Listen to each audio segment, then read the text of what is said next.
kita yang juga masuk ke dalam tim penilai, Majelis Ulama Indonesia Kota Bengkulu, dan juga yang kami hormati Bapak Komandan Kota Bengkulu, para asisten, para pejabat pemerintah Kota Bengkulu yang kami hormati, jamaah Masjid Akbar At-Taqwa yang insyaallah dimuliakan Allah Subhanahu wa taala. Pada kesempatan ini saya ingin menyampaikan terima kasih terlebih dahulu kepada khususnya tim penilai, semua pihak yang telah membantu mensukseskan program pemerintah Kota Bengkulu untuk menciptakan suasana aman di Kota Bengkulu melalui program Bengkuluku Aman.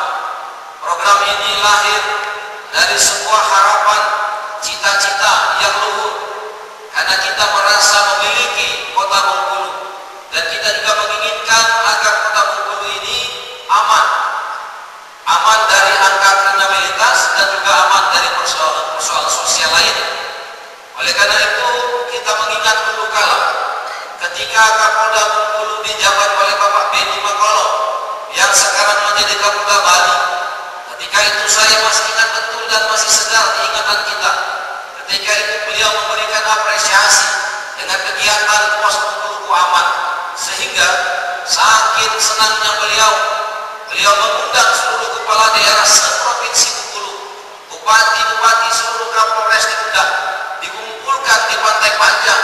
Ketika itu beliau memberikan arahan dan instruksi langsung agar kepolisian bekerja sama dengan para bupati untuk sesegera mungkin mendirikan juga pos-pos Bengkuluku Aman.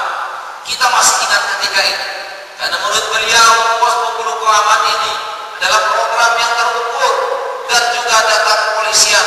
Ketika pos Bengkuluku Aman ini dihidupkan, maka kemudian angka kriminalitas, data dari kepolisian menunjukkan penurunan yang sangat drastis. Artinya apa? Artinya bahwasanya pos Bengkuluku Aman ini adalah program yang sangat tepat dan cocok. Dan kemudian juga kita menyadari bahwasanya bicara keamanan tidak cukup hanya diserahkan kepada pihak indikatif saja. Apakah kepolisian maupun TNI, karena tentu personilnya pun dan yang lainnya juga terbatas. Oleh karena itu, walaupun juga pemerintah Kota Bengkulu dengan Satpol PP-nya juga tidak akan sanggup tanpa ada partisipasi nyata dari masyarakat. Oleh karena itu, program pembangunan yang kita arahkan di Kota Bengkulu ini adalah bagaimana sebesar-besarnya kita melibatkan partisipasi seluruh stakeholder, terutama masyarakat luas. Ketika itu dilakukan, maka program sesusah apapun, seberat apapun, sesulit apapun akan menjadi ringan dan mudah untuk kita lakukan. Misalnya saja Bengkuluku Bersih, di mana Bengkuluku Bersih adalah program yang sangat berat.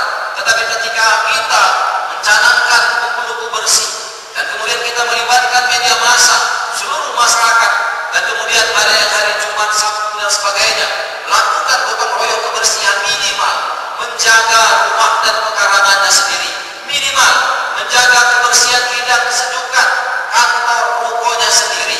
Kalau itu dilakukan, maka saya yakin Bengkulu yang kita cintai ini bukan hanya adipura yang kita dapatkan, tetapi Kota Bengkulu ini akan dikunjungi oleh seluruh daerah untuk belajar bagaimana menciptakan suasana yang aman, Bengkulu yang bersih dan sebagainya. Bapak Ibu sekalian, saya tadi mendapatkan informasi langsung dari FKUB, tim penilai, ada beberapa camat lurah yang tidak merespon dengan program-program pos Bengkuluku Aman. Tentu ini ada hal yang sangat tidak mengenakan, karena ini adalah program pemerintah. Camat lurah adalah pemerintah, tidak boleh tidak mendukung program-program yang sudah dicanangkan bersama. Dan oleh karena itu, evaluasi akan kita lakukan. Pemerintah akan memberikan reward dan punishment. Lurah yang betul-betul punya komitmen akan diangkat untuk diberikan reward yang lebih tinggi daripada posisinya. Bagi camat dan perangkat-perangkat lainnya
acara